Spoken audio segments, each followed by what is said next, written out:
Bow! Wow. Wow, y'all. Damn. Uh, I'm just. Wow. Flavor Flav. Wow. That was out of control. Ridiculous. You know what I'm talking about. I'm not talking about anything else. I can't be. I'm talking about Rashad Evans putting Chuck to sleep early. Just out cold, face down. Um, laying like on his side, but like, and out for like 3-4 minutes.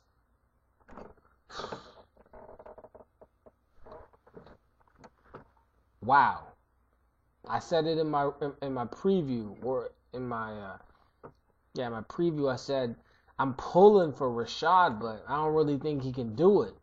I know anything can happen, but and I said if Rashad did win it, it would be by decision, and he was just dancing the whole time, just doing his thing, backpedaling, but not like just like boxing, like Ali, skip, step, reverse style, and handle his damn business. And I am one happy dude. I'm not even really. I don't want to sound like a hater, so I'm just saying I'm not a Rashad fan, but I'm not a Chuck fan. And I mean, he's a good fighter. He's handled his business for a long time. Um, but good job, Rashad. Good job, Rashad. Um, Crazy fight, and really, I guess that was just automatic, just me saying that. It wasn't a crazy fight. It was a crazy ass knockout. Rashad Evans was very, very comfortable. He was dancing from the start of the fight. He was dancing all the way to when like he was in the corner pinned up. When you're like, uh-oh, here's the end. The end is near. Chuck's about to do his thing. And he comes through like with that straight cross type thing. Rashad was just dancing in the corner, dodging, doing.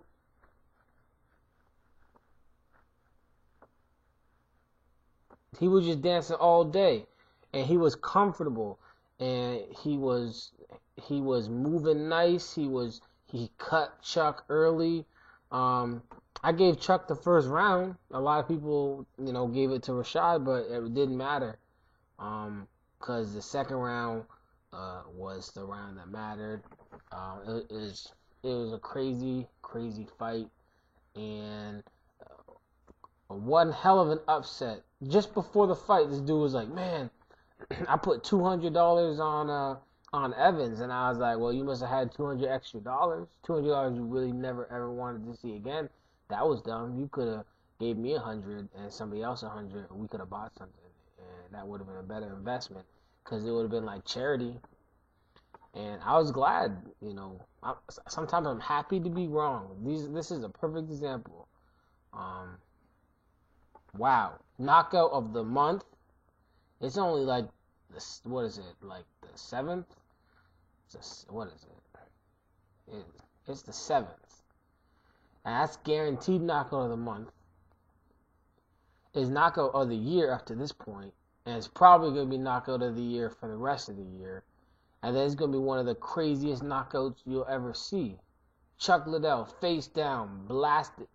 And look, everybody, do not hate on Rashad Evans because he's like, showboaty. I mean, the dude, like I always say, if you're going to be like confident and cocky enough to like dance around in the ring with Chuck trying to knock your head off, and you pull it off and you win, congratulations. Pat that dude on the back.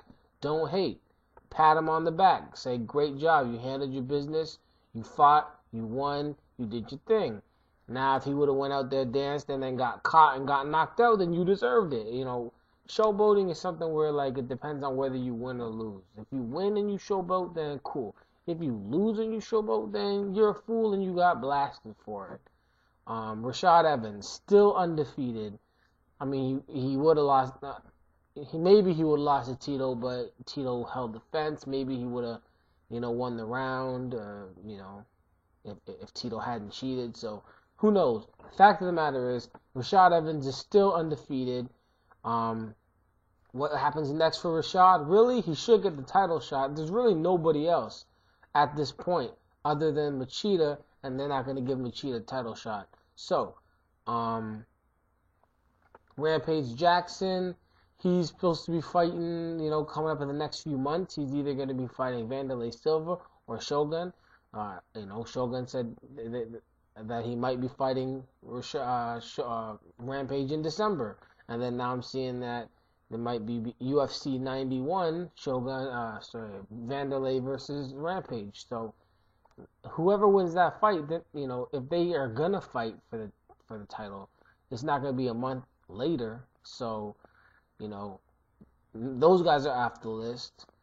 Chuck, he just lost. He's not on the list. Again, they're not giving it to Machida. He's off the list. I mean, Shogun, he can't win one fight and get the title, so he's not on the list. It really looks like the only guy that they can give the title shot to, unless they, hooked up Anderson Silva, who's already got his own fight, so he's off the list, is Rashad Evans. He should probably get the title shot. I wouldn't be like going crazy over that fight, but I mean, Forrest Griffin, Ultimate Fighter, TV winner, like season 1, he's the light heavyweight champion. Rashad Evans, maybe season 2, I don't know. He's a winner of this. I mean, this is craziness. This Ultimate Fighter TV show, maybe there's something to it. Let's move right on. Oh, sorry, Chuck Liddell, what's up next for him? I don't know, man. He's still a big draw. He's still Chuck Liddell. UFC still loves him. Fans still love him. Dana still loves him. He'll fight again. Who knows what'll happen? He'll do something. He's in the UFC to stay. He'll be there until he retires. He's not retiring anytime soon. So, we'll see him up against, somebody else, some other big-time fighter in, like, a main event. And he'll do his thing. He'll live to fight another day. Although, for a minute, I thought he wasn't going to when he was out cold for, like, 4 minutes. I'm like, damn, Rashad Evans just killed Chuck Liddell. I was worried. I was like, damn, Liddell died in the ring. This is the first UFC death. I was like, damn, Chuck Liddell has just been murdered. First degree. Because Rashad Evans planned it. Let's move right on. That was a long-ass rant. Next fight. Rich Franklin versus Matt Hamill. What I said was going to happen, happened. I said Rich Franklin was going to go out. He was going to, pick Matt Hamill apart. Matt Hamill was going to try and, do what he does, which he kind of didn't, which was kind of strange. And then, Matt Hamill would start to get a little bit tired. By the third round, Rich Franklin would turn up the heat and put it to bed. You know what I mean? And that's exactly what happened. Matt Hamill really wasn't going for takedowns. It's like he was trying to strike with Rich Franklin, which was just ridiculous idea. Not that Rich Franklin's that great of a striker, but Matt Hamill is definitely not that great of a striker, and he's definitely the better wrestler, so I don't know what he was thinking. Rich Franklin handled his business. Third round, got the liver kick. Matt Hamill fell to the ground like someone shot him in the stomach. Like he was just grabbing his stomach like his intestines were about to fall out. That was a nice shot and a real nice win for Rich Franklin. What's next? Matt Hamill, he'll still be around fighting in the UFC. 205. He's not going to get like a top contender, but he will get, somebody still at like the Franklin level, but like just at the 205. Maybe put him up against like Sokoudjou. That would be a fight that would be interesting for both guys. Sokoudjou, he's got his win and he's got his loss. Matt Hamill, he's got his first official real loss. Sokoudjou versus Matt Hamill. make it happen. It'll be a nice test for both guys. Sokoudjou's real entertaining, real fast, real strong, great striker, great judo. Matt Hamill's a wrestler, big, strong guy. They both got something to prove. Maybe that's a good match. Make it happen. Rich Franklin, I don't know, man. I really would like to see him go down to 185 and fight Dan Henderson for the number one contender spot, so that one of them can get their shot again at Anderson the Spider Silva. Okay, on to the next fight. Dan Henderson versus Husmir Polaris. This was a really good chess match. I mean, it wasn't crazy, guys were just throwing bows and blows and broken noses and eyes closed and blood flows. It wasn't really all that. It was more like a chess match, like I said. Paul Harris was worried about Henderson. He showed a lot of respect and didn't want to trade punches with him, probably for good reason.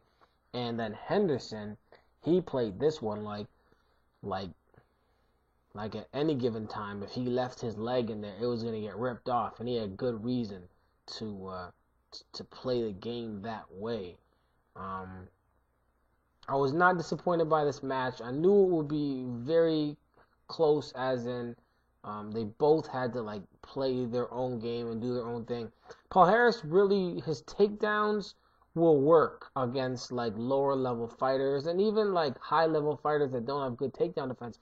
But you can't just go in there and just duck down for a takedown when the guy's expecting the takedown, and when the guy's Dan Henderson, a really good wrestler. You got to set it up with strikes or something. What else? Sometimes he went high kick and then went for a takedown. I don't even know, what are you thinking when you go for a high kick and then a takedown? Are you really in the position to get that takedown when you have just thrown a high kick? Probably not the best decision. But I mean, I like the fight. I picked this would be a Henderson decision, a la kind of Matt Lindland versus Nagao, and that's pretty much what it was. What's next for each fighter? Dan Henderson probably gonna stay at 185. What is it? Yeah, it's 185. Paul Harris is big for 185. Anyways, he needs to stay there. I think fight Okami. That would be a nice fight. I know Okami was supposed to get a shot against Anderson Silva and got injured, and so now Cote's there instead. But Henderson should fight Rich Franklin or Okami. Paul Harris, I mean, he really could fight whoever. He's a tough guy. He's got to work on his striking, come back. Both these guys in another situation, Henderson without 2 losses back to back, doesn't want his 3rd loss in a row, has to fight a real conservative fight against Paul Harris. Paul Harris up against a really good wrestler and a pretty good striker. They both had to play the game real cautious, and that's what they did. And I think in any other regular fight, they could be, throw more caution to the wind to be a more exciting fight. But again, I like the fight. It was a nice little chess match. Next up, Marquardt versus Kampmann. I had Marquardt taking this one by a decision. I thought he'd be too big and too strong. He was real big and he was real strong. But what I didn't know was that Marquardt had somewhere to go, because he came in there, snap, crackle, pop, and was out. Was like, I gotta just high kick you and just pick you apart and get to the after party or something. Something in Atlanta was calling him somewhere, because he was out. Handled his business. It was a pretty quick fight, pretty quick beatdown. Yeah, I mean, it was alright. What's next? Kamman's, he's been on a winning streak. He's got a loss, no big deal. He'll fight another day. He'll get put up against some kind of guy that I think he'll most likely be able to beat. He's a good fighter. He lost to Marquardt. Marquardt was the better fighter. And Marquardt, he wants to fight, he wants that championship title again, or the shot again. He's had the shot in the past. And, he's got to fight somebody else. You know what? Put Paul Harris against Marquardt. That would be a cool fight. Are these guys even? Yeah, they are. Anyways, that'd be an alright fight. There's some good stuff at 185 that can happen now. Maybe like Marquardt versus like Maia. Is Maia? No, he might be too. Yeah. Marquardt versus Maia. That'd be a good ass fight too. That'd be a good fight. There's a lot of little things you can do. They don't really have the name power and the star power of like the 155 or the 205, but the 185 weight class, some more interesting things starting to happen. It's been a pretty boring weight class, other than Anderson Silva completely decimating all of his opponents over the last year and a half or something like that. Up next, Kurt Pellegrino versus Tavares. I had this one going to the decision. I had it being a real gritty fight, a battle. I don't know how much of a battle it was, but it was a gritty ass fight. Tavares got tagged early and cut up and beat up, and came back in the second round, came back in the third round. When I say came back, I mean showed up to fight again. Tough guy. But he just got beat up. Pellegrino ended up taking this unanimous decision in a really good fight. I mean, it makes me look at the Nate Diaz win again. Like, damn, Nate, you lived through the beatdown and came back, handled your business. Anyways, Pellegrino, what's up next? Moving up the ladder, fight somebody else, see what he can do. This is a nice comeback after his loss to Diaz. Tavares, what about Tavares? He's still around. He's not going anywhere. He'll try and get back on the winning track. These guys are good fighters. They're not like top 10 guys, but maybe one day they could be. Who knows? But yeah, it was a pretty good fight. All right, in my most disappointing match of the night, Stun Gun, Kim versus Matt Brown. Few questions. Did Kim train for this fight? Question 1. Question 2. Is Brown better than I thought he was? Very possible. Question 3.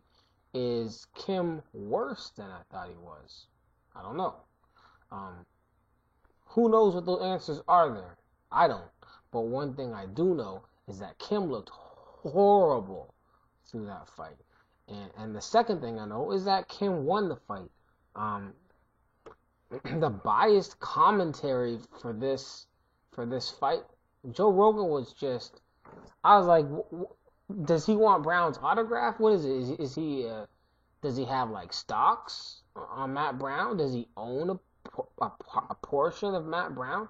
Why is he talking all this foolishness after the fight? Kim, you won a controversial decision. What was controversial? He won round 1, he lost round 2, and he won round 3. 2 rounds to 1. What's controversial? And don't say, the crowd booed Kim before the fight. You know what I mean? They're like, oh, Kim, he's Asian, or he's not white, or he doesn't look like me, or whatever it is, and they just booed him. And then they're like, Matt Brown, yay. I don't know. But he won that fight. He looked bad. He kept trying the same judo throw over and over again. Never got it once. He kept fighting from the side. Brown's got him clinched up in the front, and dude's always in the side. And I'm like, what are you doing, man? For the first round, Kim had Brown's back for like most of the round, climbing all up on him, just basically resting on his back, trying to get submissions, trying to do this. Basically a round where like most people like off the street could probably fight that round and not get tired. Obviously a slight exaggeration, but a professional fighter at a lower weight class should definitely not have a problem coming up in round two and not being tired. And he was tired at the end of round one, like gassing. So work on that, Kim. That was strange. But yeah, third round was the only questionable round where people could say who won. I don't know. Like first round was Kim, clear, plain as day. Second round was Brown, plain and simple, no questions asked. Third round, who won it? Well, in the third round, Kim ended up in the guard of Brown, ended up throwing bows, busted his eye open or his cheek open. You know, I mean, what do you need to do to win a fight? I think he got a takedown. Brown didn't do anything. I don't know. And then after Rogan, who normally I don't find to be this ridiculous, after he says to Kim, I think you won in a controversial decision. Then he goes to Brown and says, Brown, I thought you won that fight. You controlled the fight. And then Matt Brown was good sports. He was like, oh, whatever. He was like, I won the fight, da da da da. And, didn't really go for all the hype, but the crowd was booing Kim and all types of whatever. I mean, really, where did they find these people, like these monkeys, who like attend the UFC events? They just, I don't understand. It's like these are the same guys that like were chanting USA in a fight between Jason McDonald and Damian Maia when the white dude was Canadian. Obviously, they were saying USA just because they thought the white dude, well, he looks like us, so he must be American or something like that. I mean, are these the only people that have money or like the hookups to get in the UFC? Is it like a prerequisite to like be a complete uneducated drunk dumbass? Is that the way you get into the event? And like, do you have to like try out your like boo voice so that whenever there isn't action for 10 straight seconds, you now get to boo? Boo. Oh man, they're not just closing their eyes and throwing crazy punches. They're like, dude, there's no reason to boo the Paul Harris Henderson fight. You know what I mean? It's a chess match. These dudes aren't going in there to just, anyways. I thought Kim was going to win this with impressive fashion, and what happened was furthest from that. He still won, but it was whack as hell, to be honest. All right, moving on. Boetsch versus Pat. It was supposed to be Boetsch versus James Lee. Lee was a Brazilian Jiu-Jitsu fighter with like most of his wins coming from submission. He's from Michigan. Pat is a black belt Jiu-Jitsu guy from Ohio with most of his wins coming from submission. One of Gurgel's black belts, which means he was a last-minute replacement that was probably hooked up by Rich Franklin. Why are these fights happening, to be completely honest? Boetsch is not a top fighter. I would say he's C plus class, A, B, C. I don't like to put him in classes, but I mean, if you had to put him in different, levels, Boetsch is not a top level guy, and he's not even like second to top level guy. And he's fighting, other than Hamill, guys that are like not even UFC class. Like they shouldn't be in the UFC. And Boetsch is being, I don't want to say he's being fed cans, because some people would say Boetsch is a can, but that's what it looks like. And I don't understand why, because like Boetsch is 205. This guy Pat is 205. This is the same weight class as like Vanderlei Silva, Chuck Liddell, Machida, Thiago Silva, Griffin, Shogun, Jardine, Evans, Sokoju, and then like Anderson Silva, I guess you could say, Rich Franklin, Dan Henderson. Like, why do I have to see Boch fight 3 times in 2008? Nogueira fought 1 time this year. Rampage, his first fight in 2008 was in July, and that was after 9 months of doing nothing, shooting a TV show, I guess. Tonight was Liddell's first fight of the year. It was Rashad Evans' first fight of the year. The list goes on and on and on, yet Boch has fought 3 times already. I don't understand what the UFC's plans are. I don't ever think he's ever going to be a contender. I don't think he's ever going to be a champ. I mean, what are they trying to do?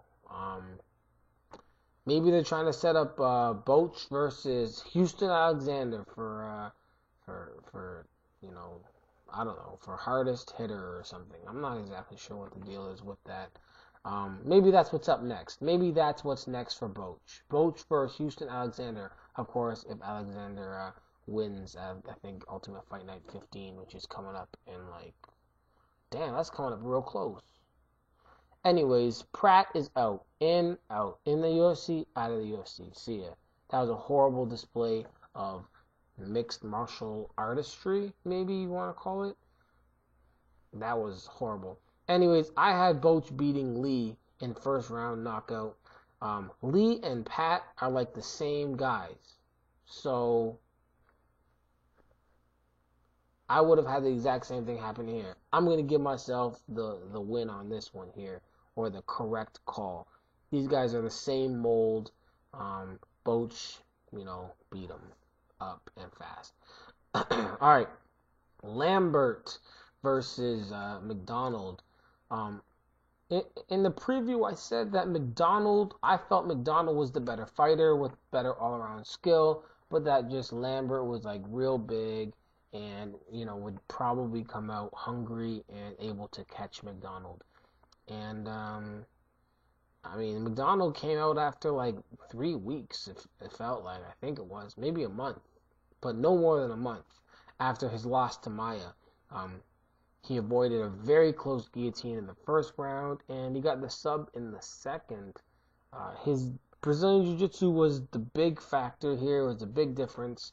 And McDonald's Jiu-Jitsu is good.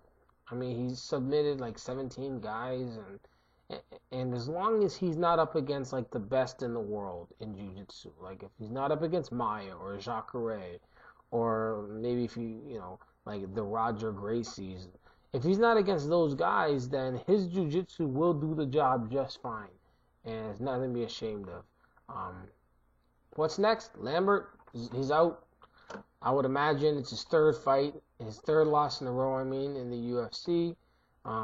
McDonald, he'll get another shot. He'll make his way up, up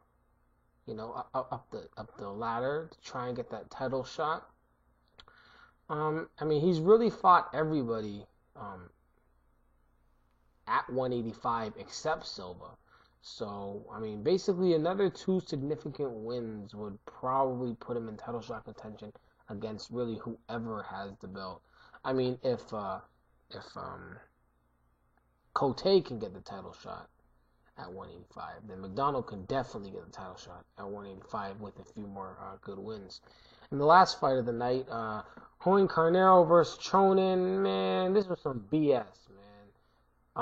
I had a SIG bet with Kyokushin MMA, my YouTube pal. I said that Carneiro was going to get the win. He said Chonin was going to get the win. He came up with the SIG bet idea. I was like, okay, I don't even have a SIG, but I'll put something up, if I lose. Man, I saw the fight, and I can't find one site, play-by-play, that says, Chonin won 2 rounds to 1 and to win that fight. But hey, it is what it is. He won by split decision according to the UFC judges, and that's that. So my SIG is gonna say something about Kyokushin is the greatest martial art of all time, or something like that. Something funny.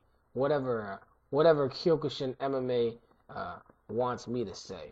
Whatever he wants me to put up, I gotta do it. You know what I mean? I'm a man of my word. But that ain't fair though. I feel like the game crying, about something. He was crying on YouTube. I just saw that the other day. It might have been old news, but it wasn't to me. Game was crying. He's like Terrell Owens. It's not fair. Actually, that's what I feel like. That's not fair. That's my quarterback. It's not fair.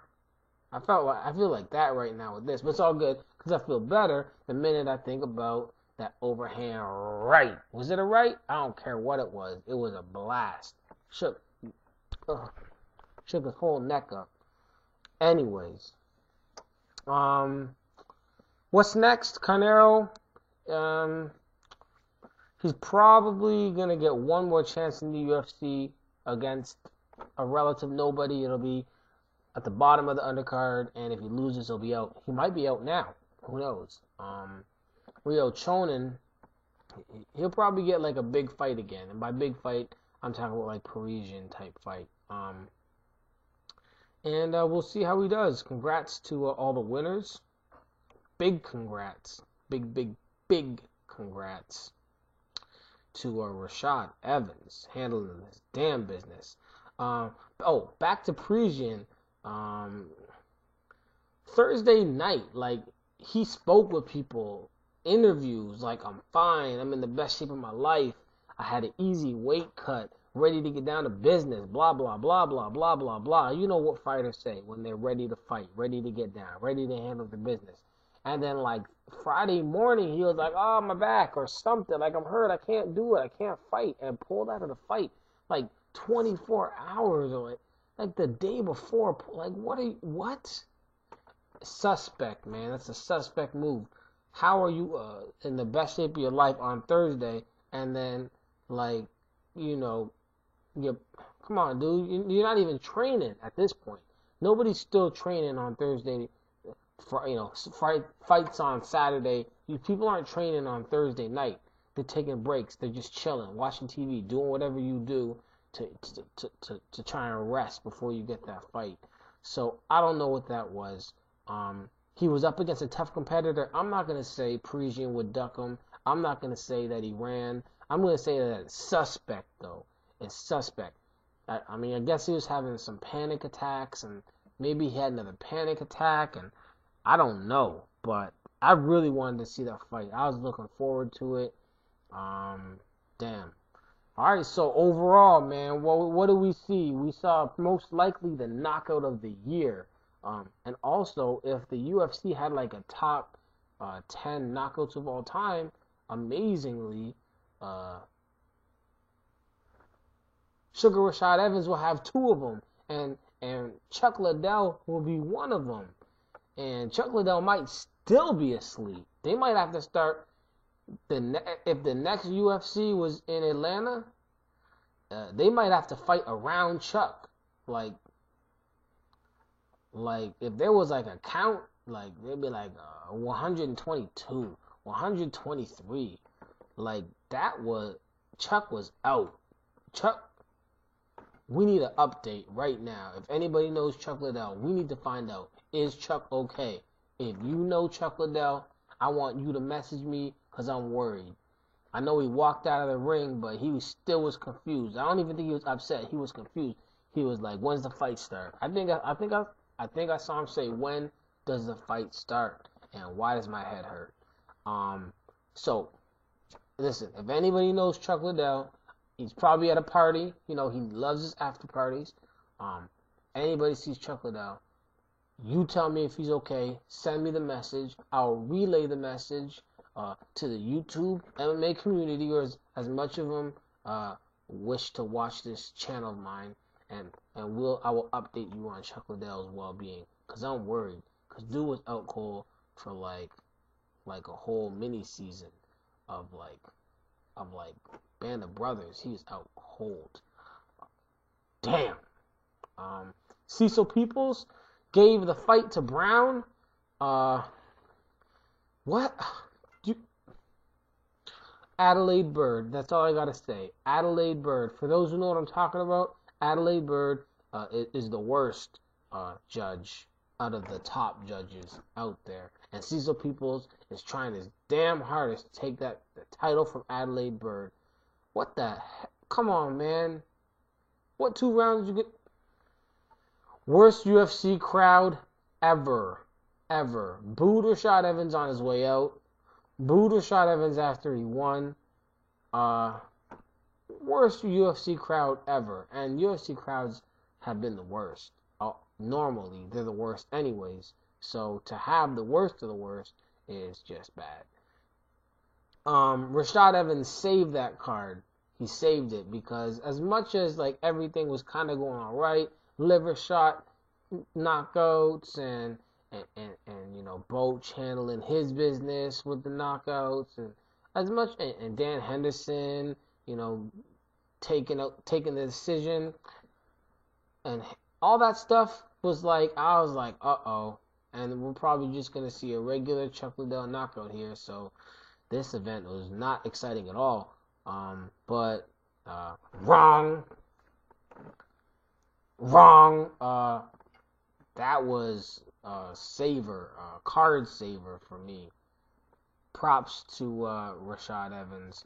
Props to UFC 88. I'll be back. I'll be busy this month. Dreams coming up. Sengoku's coming up. You know, it's a good month of MMA. September 2008. MMA is important, y'all. It's important. And I'm tired as hell. 3 a.m. Peace.